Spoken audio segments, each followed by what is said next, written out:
Hey everyone, welcome to Pharmajobalert YouTube channel. So today this video is about vacancies for an apprentice position at Torrent Pharma. So if you are a fresher and looking for entry level position or anyhow you want to enter into a pharma company, and this is one of the opportunity at Vizag. So this is an apprenticeship opportunity at Vizag plant of Torrent Pharma. So please have a look at the details of this video and watch till the end.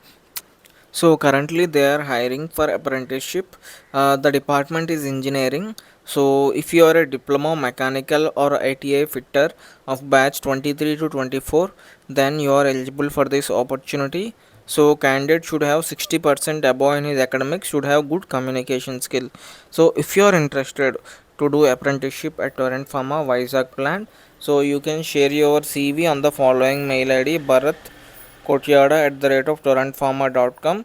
So you need to mention your qualification and position applied in the subject line. So please utilize the opportunity and thank you for watching. So guys, if you have any doubts regarding this, how to apply for this opportunity, still any confusion, because I have already clearly mentioned that you need to send your CV to the mail ID provided here, still you can communicate or connect with us via comment section in the YouTube. Thank you. Guys, don't forget to share this video with your friends and those who are looking for an apprenticeship opportunity or entry level job.